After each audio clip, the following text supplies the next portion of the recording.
nueva serie del Centro de Investigaciones sobre América del Norte de la UNAM y la coordinación de Universidad Abierta y Educación a Distancia de la misma institución. Hoy, bueno, comenzamos esta serie que pues está muy ubicada en la actualidad, en la contemporaneidad, y le hemos puesto de título La presidencia de Donald Trump, retos y perspectivas para México y para el mundo, porque sin duda tiene no solamente grandes repercusiones y consecuencias para nosotros, sino para todo el mundo en general. El día de hoy vamos a enfocarnos más que nada al contexto socioeconómico en que esta presidencia está surgiendo. Lleva apenas 11 días, pero ya ha habido muchas acciones, les llama el propio presidente, acciones ejecutivas y muchas acciones que afectan este contexto de la sociedad y de la economía a nivel local de Estados Unidos, por supuesto, a nivel de nuestra relación bilateral y a nivel global. Bueno, para ello tenemos inmejorables invitadas, pues voy a proceder a presentárselas. Nos acompaña en el día de hoy la directora del Centro de Investigaciones sobre América del Norte, Silvia Núñez García. Bienvenida, gracias, Silvia. Diego. También nos acompaña la secretaria académica del mismo Centro de Investigaciones sobre América del Norte, Elizabeth Gutiérrez. Sí, gracias, Diego. Y también nos acompaña la doctora Paz Consuelo Márquez Padilla, quien, además de ser experta en temas de justicia internacional, que es otro de los temas que seguramente saldrán a relucir durante esta charla, fue también directora del CISAN en el pasado.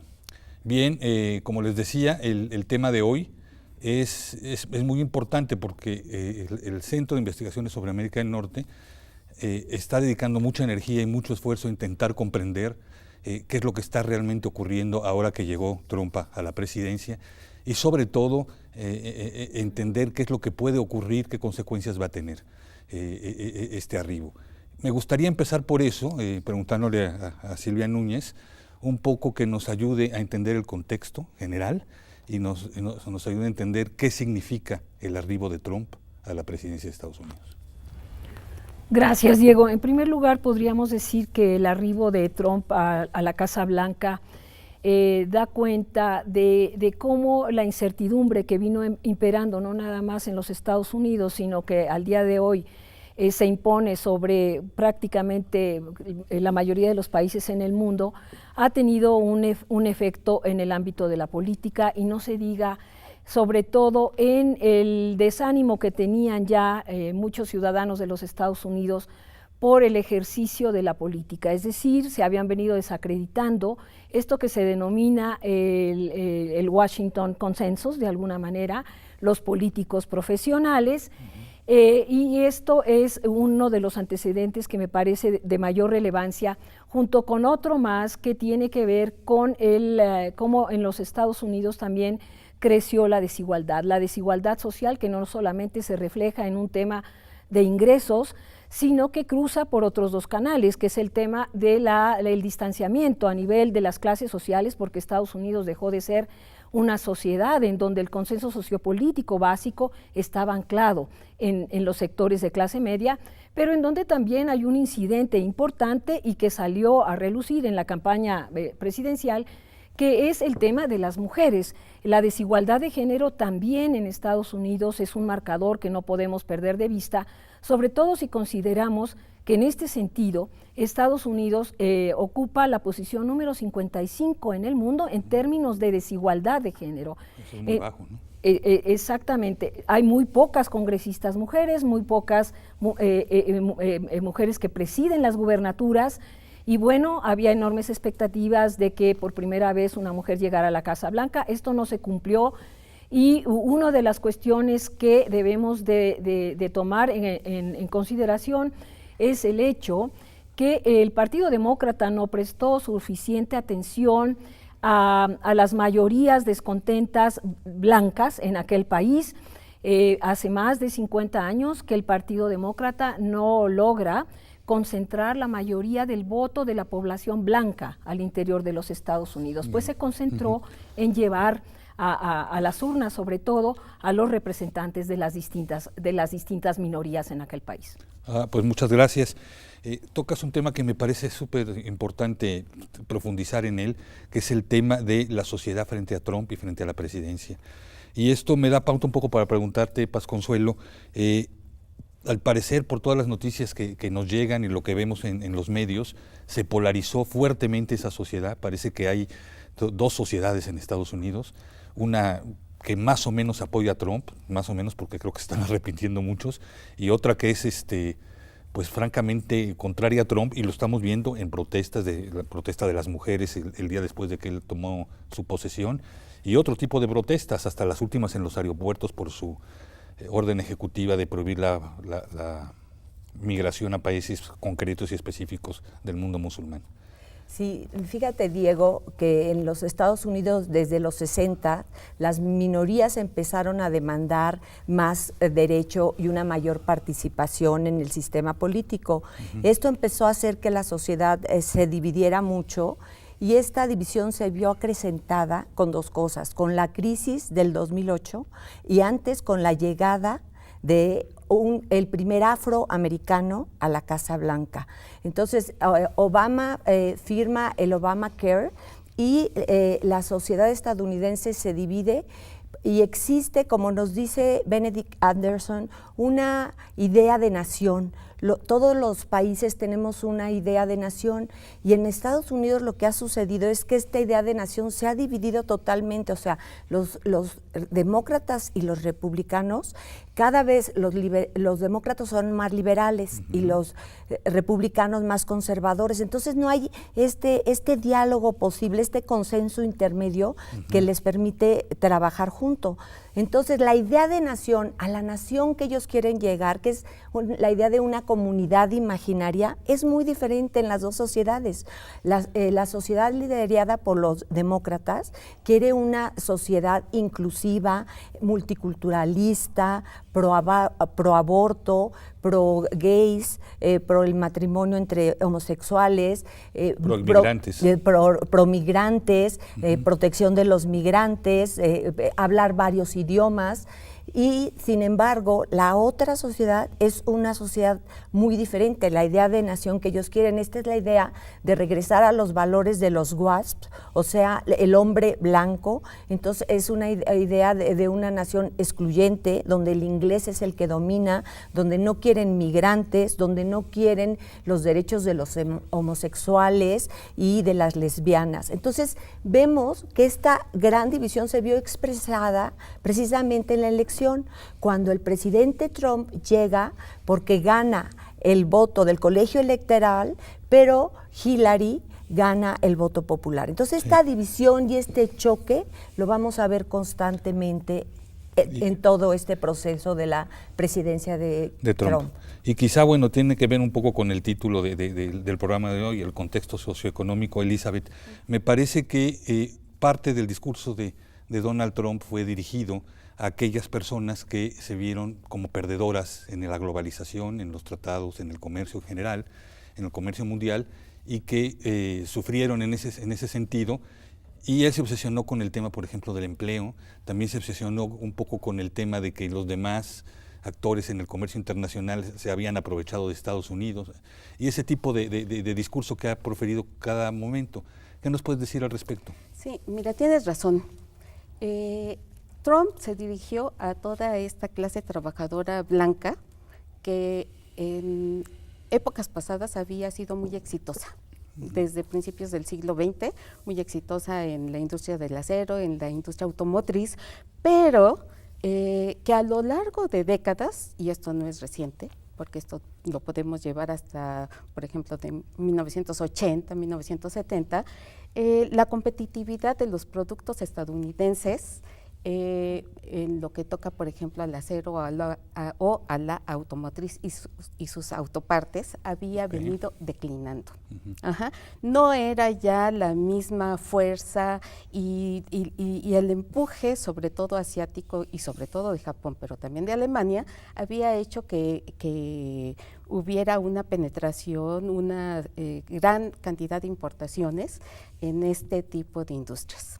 Entonces tenemos ahí un cambio tecnológico interno que no tiene que ver, digamos, con aspectos todavía tan fuertes como la globalización o la proliferación de tratados de libre comercio. Pero tienes razón, Trump acusa, ¿verdad?, al libre comercio, a la globalización y en especial al Tratado de Libre Comercio de América del Norte como los culpables de una situación que él usualmente denota como desastrosa. Claro. Realmente él se dirige a esta parte de la población, ¿verdad?, que efectivamente por décadas ha estado, digamos, perdiendo competitividad. Se cierran efectivamente algunas empresas o muchas empresas, tanto automotrices o del acero, vuelvo a repetir, digamos, en toda esta región que rodea los grandes lagos como Indiana, Michigan. El Rust Belt. Sí, exactamente, el Rust Belt.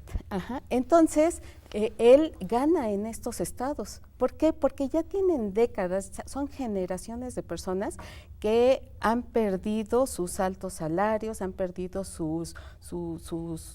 las mejores condiciones de vida que tenían y se tienen que retransformar, por ejemplo, a las cuestiones de los servicios. Estados Unidos ha tenido un cambio radical, digamos, a partir de los años 60, 50 incluso, hacia los servicios. Ok, muy bien.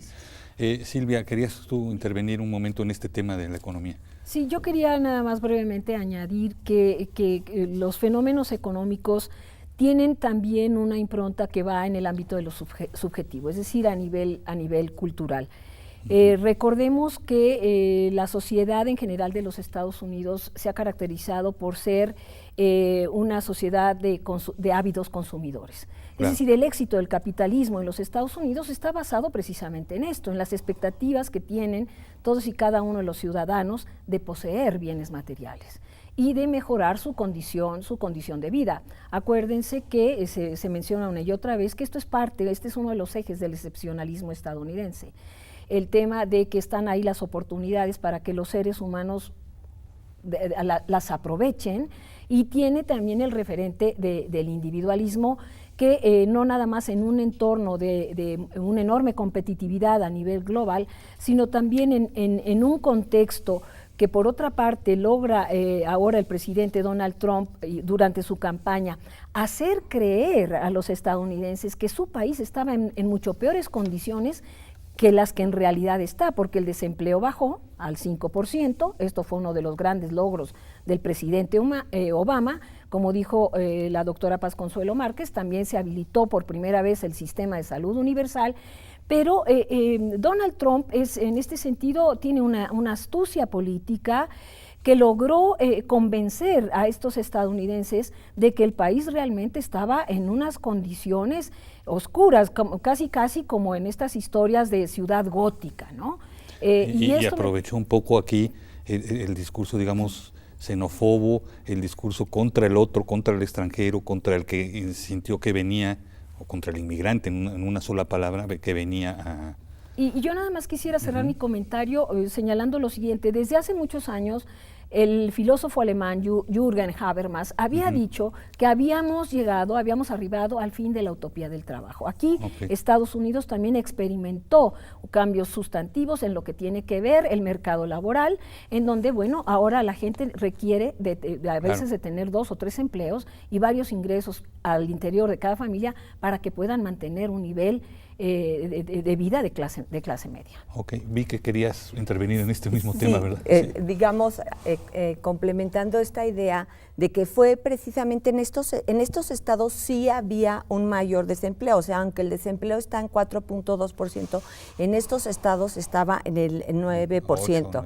Exacto. Entonces, es una realidad que el hombre blanco con poca educación, desempleado, estaba viendo una amenaza en esta situación. Entonces, desde que llega el presidente Obama, hay que recordarse que se inicia el Tea Party, el movimiento del Tea Party, que es un movimiento que es populista. ¿Y por qué es populista? Porque se dirige a las clases bajas y pensando que las élites son los malos y las clases bajas son los buenos. Y por otro lado es populista porque pone una solución fácil a los problemas. ¿Cuál era su solución fácil? Los mexicanos. Los migrantes mexicanos son los culpables de todos los problemas. Entonces Entonces, ¿qué es lo que hizo Trump? Supo escuchar a este descontento de estos trabajadores que todo mundo sabía que hablaba del Tea Party, pero no le ponían la atención. Y ellos sí estaban muy preocupados porque decían, vienen los migrantes, no es tanto que me quiten mi trabajo, pero sí están abusando del Estado benefactor, lo cual es una mentira, porque los migrantes pagan impuestos y solo realmente aprovechan muy poquito de los impuestos que ellos pagaron en servicios. ¿Por qué? Por el temor de que los cachen, digamos, que son ilegales, ¿no? Entonces, ellos, pero el americano, en la mente del americano medio, era la idea de que el mexicano y México les estaba quitando todos los trabajos y su forma de vida. Claro, y en este asunto de, digamos, ideas fáciles y soluciones todavía más simples, dice Trump, ¿no?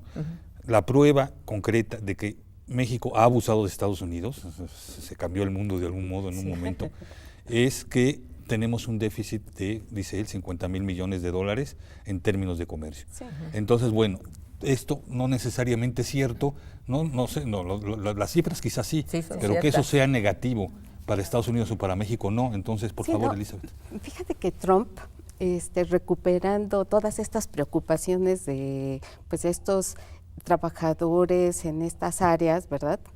Y como dice Paz Consuelo, usando digamos ejemplos fáciles, culpando a otros, digamos, de el déficit o de la falta de empleos, y él dice, voy a regresar las empresas y los empleos.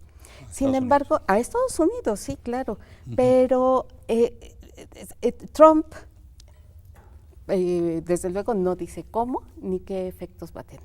Claro. Suelta ideas, pero desgraciadamente, ¿verdad? Estos empleos, estos grandes empleos muy productivos con altísimos salarios, no van a regresar. ¿Por qué? Porque Estados Unidos es una economía y tiene un aparato productivo muy tecnificado, robotizado. Ajá. Y eso, digamos, se aplica, yo diría, para todas las áreas avanzadas de la tecnología y de las industrias en todos los países, porque, por ejemplo, México, que tiene una gran capacidad compartida con Estados Unidos para la industria automotriz, igualmente comparte, digamos, etapas de la producción que son altamente tecnificadas, robotizadas. Claro, no solamente el problema está en el asunto de la disparidad del comercio, sino en la automatización, que es un tema que Trump al parecer no está tomando en cuenta y que pues muchos economistas, entre ellos con notados premios Nobel, se lo han hecho ver, pero parece que no los escuchan, ¿no? Sí, por ejemplo, para él podría ser muy importante, dado que la producción o partes de la producción estadounidense ha salido a otros países, entonces poner un impuesto que, según la ocurrencia del día, puede ser 35%, 20%, a lo cual también a esta idea ha sido refutada por todos los economistas. Ajá, tanto es así que hasta su vocero tiene que decir, bueno, es una pequeña idea, todavía no sabemos, se tiene que estudiar, y efectivamente van a tener que estudiar mucho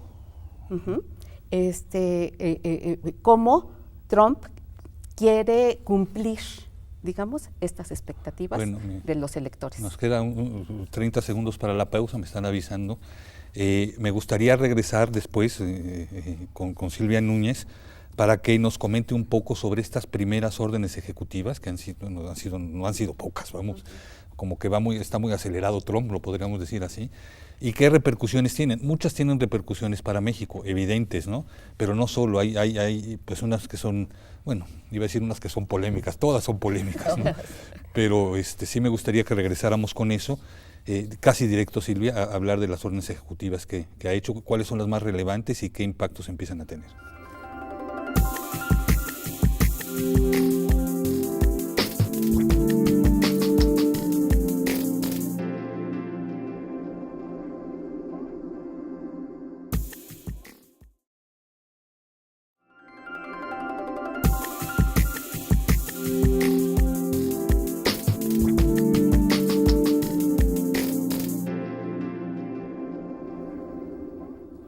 Muchísimas gracias por permanecer con nosotros. Les comento que en este programa ustedes se pueden comunicar con nosotros por vía de correo electrónico o por teléfonos que aparecerán en pantalla. Y bueno, en el Centro de Investigaciones sobre América del Norte, para aquellas personas que lo hagan, hemos preparado algunos obsequios de los libros que nosotros mismos editamos, muchos de ellos muy relacionados con el tema que estamos platicando hoy. Algunos los pueden ver aquí en la mesa.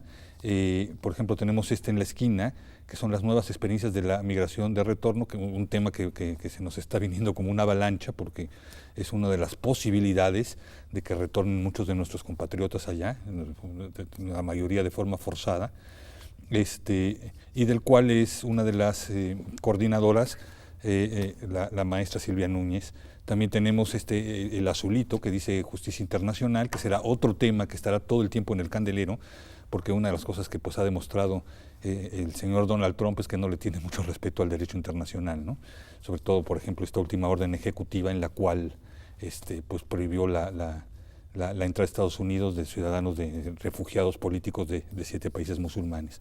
Bien, me gustaría continuar ya un poco con la plática y me gustaría, Silvia Núñez, que nos platicaras un poco acerca de las órdenes ejecutivas, que este estilo que tiene Trump de gobernar, con órdenes ejecutivas que han sido no pocas en los primeros 11 días, hoy estamos cumpliendo 11 días, y muchas de ellas con repercusiones muy importantes para la sociedad americana y para México, desde luego. Y para el mundo. Y para el mundo también. Sí. Diego, comencemos por señalar que todos los presidentes en los Estados Unidos, cuando llegan a la Casa Blanca, inician su mandato, tienen 100 días, a través de los cuales van a mandar un mensaje muy importante a la nación en términos de su capacidad de gestión frente ahora el reto que tienen ya como presidentes. Es decir, tienen que demostrar que tienen carácter, ¿no? Y sobre todo que varias de las estrategias más importantes que apuntalaron su triunfo para llegar a la presidencia, bueno, empiezan a operar en los hechos. Ahí es que están apuntadas estas acciones ejecutivas que obviamente el presidente Donald Trump pues ha puesto cualquier cantidad de ellas, no nada más acciones que tienen que ver con el escenario meramente doméstico de los Estados Unidos. Una de ellas es el hecho de que se congelan todas las contrataciones, por ejemplo, a nivel de gobierno federal, porque bueno, él también ha buscado, como conservador, que el aparato gubernamental se reduzca, que sea mucho más pequeño de lo que él criticaba que había pasado durante la época de Obama, una enorme burocracia. Pero al mismo tiempo las acciones, estas acciones ejecutivas tocan fibras muy sensibles del escenario internacional. Una de ellas es la cancelación, la salida de Estados Unidos del propio TPP.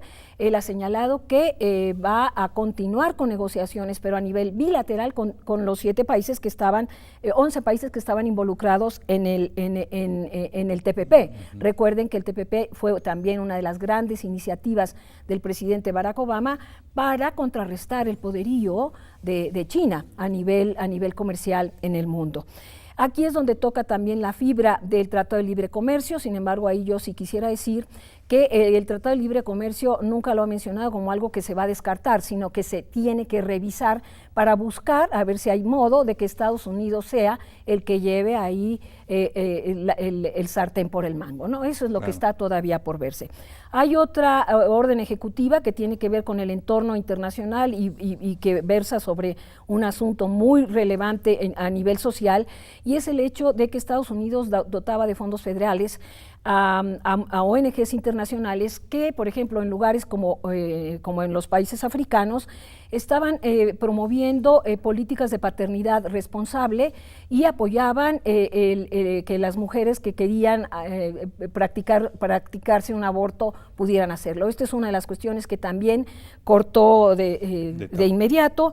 También la cancelación del Obamacare, que ya se mencionó aquí en el programa.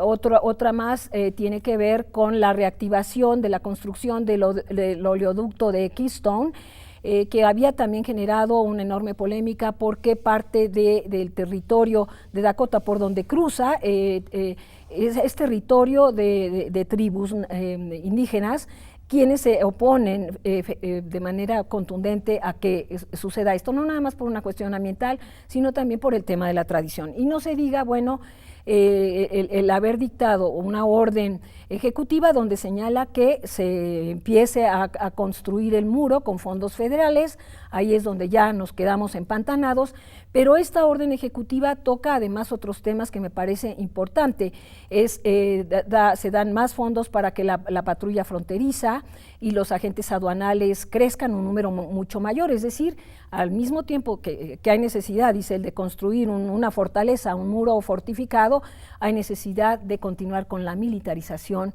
de la frontera con México por el bien de la seguridad de los estadounidenses. Y una de las cuestiones que contiene este ordenamiento es el hecho de que también corta los fondos federales para estas ciudades denominadas ciudades santuarios que han venido protegiendo de manera significativa a los inmigrantes indocumentados. Y sin embargo, Silvia, y esta es una pregunta que quiero hacerlo a la doctora Paz Consuelo, es que ha habido algunos muestras de oposición a sus políticas, aunque sean órdenes ejecutivas, no pasan estas órdenes tan inmediata y tan directamente, ¿no? El gobernador de California, nosotros no vamos a permitir que aunque nos corten los fondos, dejemos, no por eso vamos a dejar de apoyar a los migrantes, eso dijo, ¿no?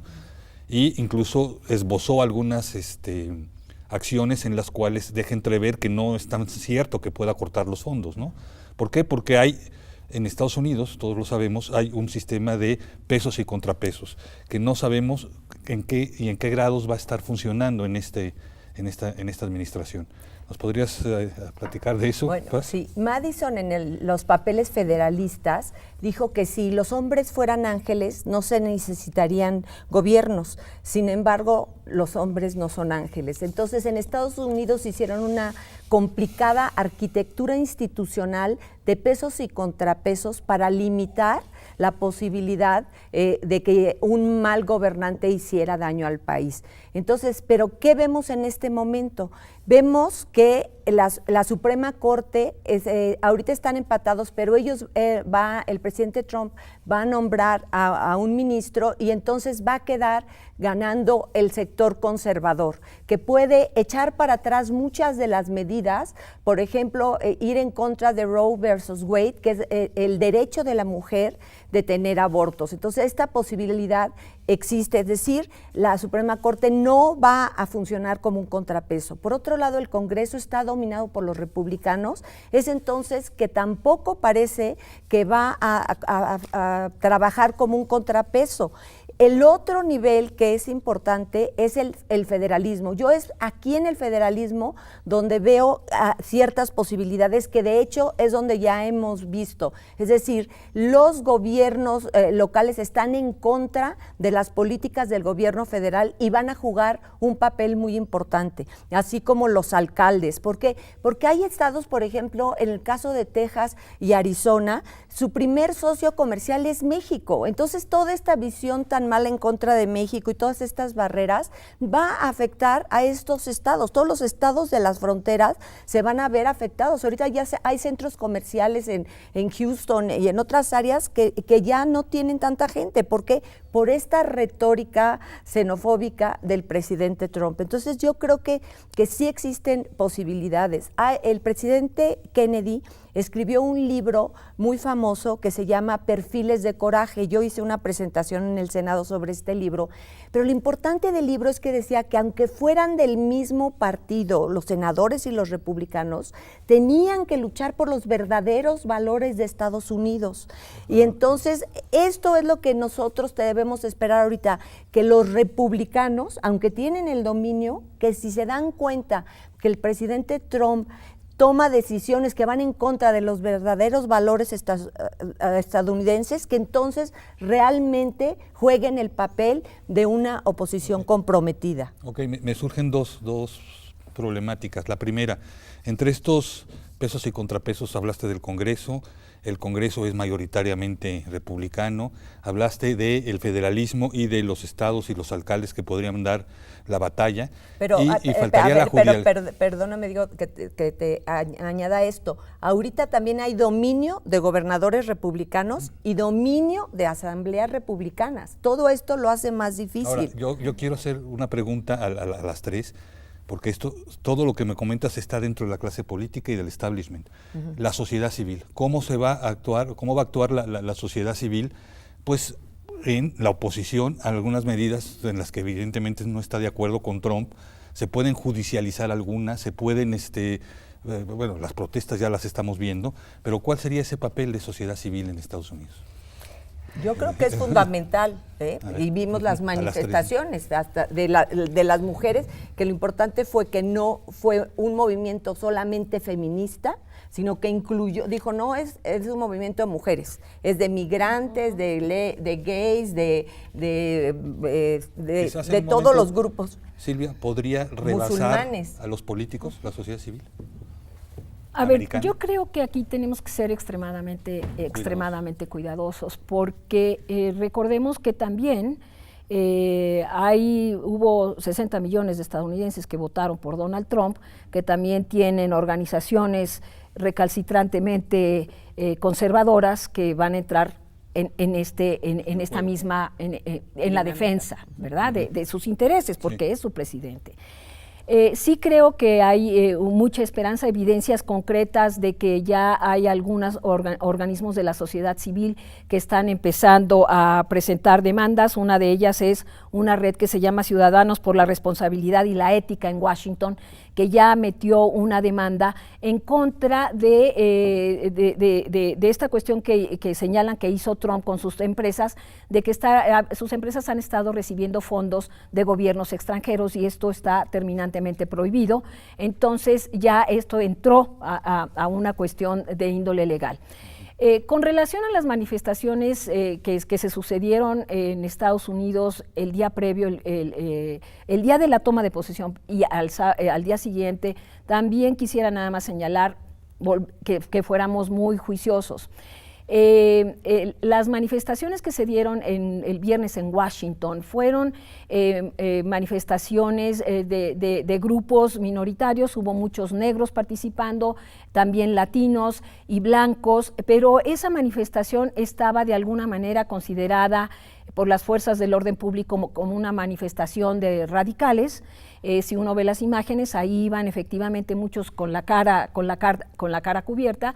Hubo enfrentamientos violentos, hubo 200 detenidos, algunos policías fueron también, fueron lastimados, y al día siguiente la manifestación fue diametralmente distinta. Esta fue una manifestación muy mediática, muy bien organizada. Si ustedes saben, participaron en ella grandes celebridades, Madonna, ¿verdad?, que hizo declaraciones también que luego se han criticado mucho por la manera en que se dirigió al presidente de los Estados Unidos, pero participó Michael Moore, y hay manifestaciones interesantes, sobre todo de organismos de la sociedad civil afroamericanos que criticaron la marcha de las mujeres de ese sábado, diciendo que esta fue una marcha aséptica, porque ahí los policías que resguardaron el orden eran policías muy de civil, no iban perpetrados para contener a los manifestantes duros, como había pasado el viernes, y que, bueno, ellas no están en favor de este tipo de manifestaciones porque creen que están ya actuando a nivel del establishment, ¿no? Una de las menciones que hace una de las líderes afroamericanas es que no es posible para ella tolerar el que en esas manifestaciones sí se tomen fotografías los policías con los gorritos rosas que usaban las manifestantes, ¿no? Y déjenme decirles, a mí me pareció, yo estaba muy entusiasmada con la manifestación de ese sábado, pero me pareció de una pobreza en el sentido siguiente. Aparentemente debían llevar ya una serie de acciones a llevarse a cabo y no llegaron más que a la primera, y esa primera acción fue la siguiente: envíen todas y cada una de las manifestantes una tarjeta postal que se puede hacer en línea. Ustedes entran a su página web, que es una página web muy bien, digamos, profesional, claro. Y ahí cada una de las ciudadanas estadounidenses va a mandar una tarjeta postal a su senador, precisamente para exigirle a su senador que actúe en contra de todos los agravios que puede sufrir precisamente todos estos movimientos que ya mencionó Paz Consuelo Márquez, ¿no? El tema de las mujeres, el tema del derecho al aborto, es decir, para contender, pero en la arena del politically correct. Entonces hay ahí entonces hay divisiones. No podemos decir que todas las manifestaciones que se están dando en los Estados Unidos son exactamente del mismo tono, y habrá que ver si logran articularse, pero me parece que el hecho de que se vayan sumando cada vez más demandas de distinto tono y de distinta tesitura en contra del presidente o de sus funcionarios van a ser las que ya de entrada le generen hay un distintos enorme niveles en que se plantea o se concibe la oposición a las medidas de Trump. Hay unas más radicales, otras más moderadas, otras dentro del establishment, otras que plantean incluso acciones que pudieran violentar el establishment. Pero, en fin, esto también se traslada un poco a lo internacional, de algún modo, pero ¿quieres hablar algo? Interrumpe sin problema. Sí. Fíjate que ahora que estaban hablando de la sociedad civil, claro, es muy importante, pero hay otros contrapesos, como por ejemplo el Congreso. Ajá, y eso justamente, y en relación con esta orden ejecutiva, ¿no?, de Trump, de salir del TTP, y contener de alguna forma la presencia de China, porque hay que recordar que más del 50% del déficit comercial de Estados Unidos es con China, pero no es el caso del Telcán. El Telcán, en caso de ser renegociado, tendrá que ser, digamos, ir al Congreso y tener reuniones bilaterales o trilaterales y hacer varias gestiones, ¿no? Pero bueno, aquí hay que considerar algo que es muy importante y que desde luego Trump nos lo ha dicho, ¿verdad? Y es que las exportaciones crecieron mucho entre México y Estados Unidos, claro. Más exportaciones mexicanas de productos que tienen que ver mucho con la industria automotriz y otras como la electrónica, pero igualmente crecieron las importaciones. Estamos hablando de 5 o 6 veces de crecimiento de las exportaciones, pero también de las importaciones. Y eso lo que implica es que las exportaciones mexicanas a Estados Unidos tienen un alto contenido de insumos elaborados en Estados Unidos. No es el mismo caso, y desde luego que es una economía muy integrada. Claro. Son cadenas productivas, ¿no? El 40% es de Estados Unidos. Exactamente. Entran y salen. Sí. Y Trump mete en un mismo saco, ¿verdad?, como si fuera un déficit cualquiera, ¿verdad?, el de China y el de México. Y eso creo que es, digamos, de considerarse, ¿verdad? Claro. Porque además irían en contra también si acaso se pusiera este impuesto fronterizo o cualquier otro tipo de arancel, iría en contra de las propias reglas de la OMC, no solamente del Tratado de Libre Comercio y de otras pero ya vimos que Trump, decíamos, no es muy respetuoso del derecho internacional, entonces la OMC no sé si le preocupe mucho, como no le preocupó el Tratado de Ginebra en el asunto de la migración, ¿no? Exacto. O sea, no lo sé, ¿tienes algo? Sí, yo sí quisiera decir que también tenemos que ser muy cuidadosos cuando decimos es que no le importa el derecho internacional. Bueno. Finalmente Estados Unidos también está sujeto a ello porque tiene una serie de protocolos que se han firmado. El presidente tiene como característica que desde mi punto de vista, él nunca ha pronunciado ideas articuladas y congruentes, simple y sencillamente, y vean, es el primer presidente en la historia de la humanidad de Twitter. Y la gravedad de eso es lo siguiente: preguntémonos si las decisiones de Estado a partir de que se llega Donald Trump a la presidencia, se van a tomar en las redes sociales. Claro. Esto es verdaderamente perverso y creo que esta es una de las grandes preocupaciones. Paz Consuelo. Sí, un punto importante es que si nosotros nos damos cuenta, Trump secuestró la narrativa de los demócratas. ¿Qué quiere decir esto?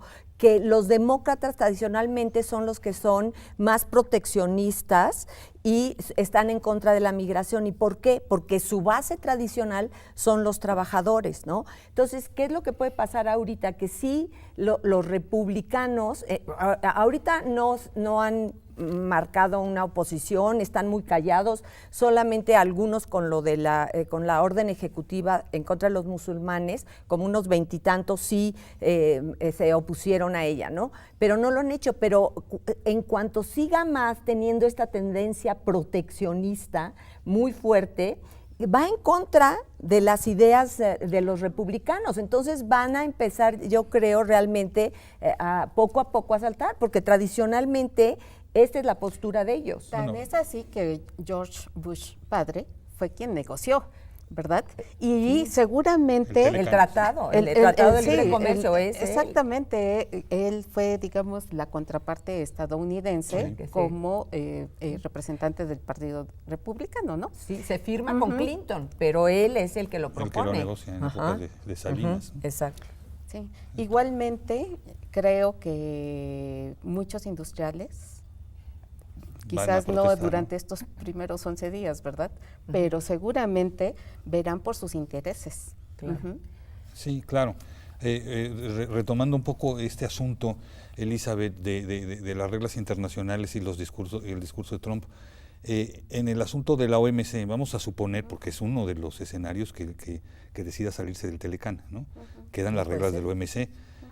También podría, no sé, pregunto, tomar decisiones radicales como yo pongo mis impuestos aunque no están de acuerdo. La visión de muchos expertos es que eso generaría una guerra comercial. Una debacle ahí. Una debacle internacional, ¿no? Sí. Pero lo ha dicho, él insiste en que va a poner 35 una vez, 20 en la otra vez. Y el ponerlo significaría que se sale automáticamente. Eso es lo que yo pienso, y ese sería el costo. O sea, yo creo que ahorita de México tenemos que ver que no solamente somos nosotros el enemigo es todo el mundo, Eso o sea, es. es China, es la Unión Europea, son todos estos países, y está teniendo conflictos con los líderes de todos estos países. Ahorita que vino la primera ministra May de Inglaterra, bueno, ellos están en contra de la tortura, y Trump ya habló de la tortura. Ella habla de la globalización y Trump está en contra de la globalización. Entonces, aún con los que él quiere ser muy aliado, ya está teniendo conflictos. Okay. Ahora, Estados Unidos ayudó a solamente 4 o construir 5 ese minutos. sistema, Ok, tenemos 4 o 5 minutos para acabar, me acaban de avisar. Les pediría conclusiones, un poco de lo que ha sucedido y lo que puede suceder. Empezamos por quien quiera tomar la palabra y un minuto y medio cada quien. Uno de los escenarios que no alcanzamos a explorar es el hecho de que Estados Unidos todavía al día de hoy está a la cabeza de los grandes organismos internacionales. Si Estados Unidos modifica de manera radical su actuación al interior de estos organismos, empezando por las Naciones Unidas, de la cual devienen cantidad de organizaciones, ¿no? Claro. Pues tendremos un mundo distinto. Sin embargo, yo creo que no podemos perder de vista el hecho de que Donald Trump es un advenedizo. Él no era un miembro del Partido Republicano, se aprovechó del Partido Republicano y creo que esto también lo conocen bien los propios congresistas republicanos. Hay muchos que son moderados, pero sobre todo ya hay reacciones muy evidentes de un enorme descontento por parte de ellos, porque los republicanos solían enfatizar el posicionamiento que debería tener Estados Unidos como líder del mundo libre. Claro. Elizabeth. Sí, mira, yo creo que el Congreso, ¿verdad?, puede ser efectivamente una instancia que frene, digamos, estas ideas no consistentes, ¿verdad?, de Trump. Pero además, sí creo que en el caso del Tratado de Libre Comercio, ¿verdad? Van a tener que evaluar mucho más esta integración productiva y comercial que existe y que ha sido, digamos, benéfica para muchas industrias estadounidenses que han logrado mayor competitividad y digo, también México ha obtenido logros. No hay lo que sí creo que, digamos, el TELCAN no es, digamos, el mecanismo de desarrollo completo para México, pero sí ha sido un instrumento muy importante, claro. Ok, Paz Consuelo, tu conclusión.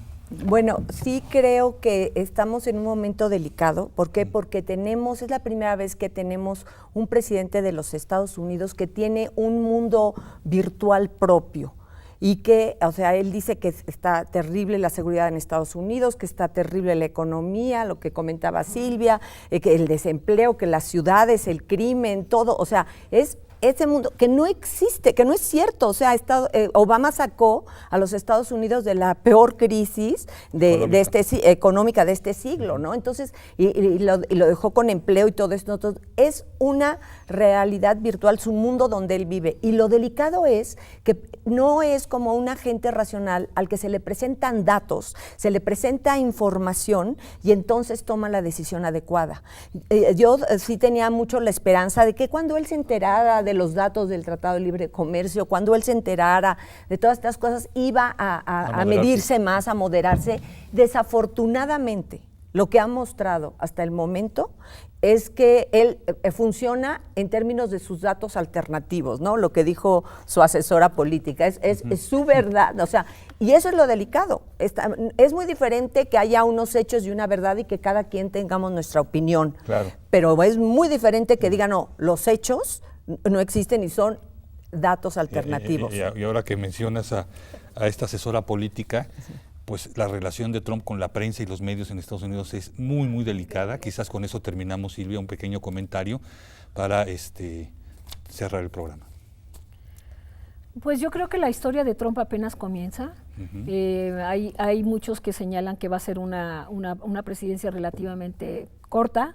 Eso no es posible, no es posible tener ese nivel de escenarios prospectivos, pero la pregunta la dejo sobre todo en el sentido de México. La pregunta que nos deberíamos hacer es si México realmente está preparado para una negociación fuerte en relación con el Tratado de Libre Comercio, y nuestros negociadores y el presidente de la República tienen el carácter y la decisión. Me parece que apuntalar el nacionalismo en nuestro país no sería algo positivo. Ok, muy bien. ¿Algún otro comentario muy, muy rápido? Pues yo nada más en relación a esto del nacionalismo, si por ejemplo han llegado mensajes que nada más compren cosas mexicanas y todo esto, yo creo que eso no es adecuado. ¿Por qué? Porque, a ver, las compañías americanas están dando empleo aquí en México. Creo que 1 de cada 3 son dados por las empresas americanas. Entonces, y ellos son los que van a ser nuestros aliados. Nosotros no podemos luchar solos contra Trump.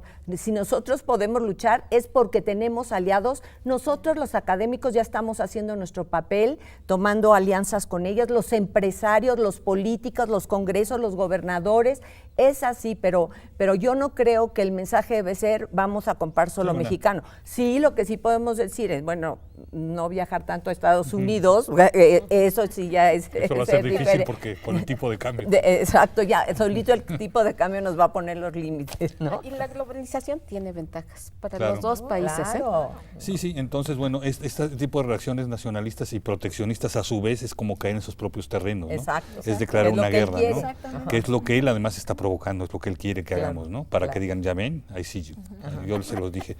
Bien, pues ha sido muy interesante. Les recuerdo a toda nuestra teleaudiencia que este programa va a continuar. La serie va a continuar, tenemos 4 programas más, se van a abordar muchos temas interesantes. Hoy, por ejemplo, no hemos abordado tanto el tema migratorio, pero vamos a dedicar un programa a él. Tampoco hemos abordado el tema de frontera y seguridad, que también va a tener su propio programa, y en fin, así, otros temas de la relación bilateral y también de pues esta tendencia del gobierno de Donald Trump, que pues sigue siendo muy poco clara y que sigue despertando mucha incertidumbre.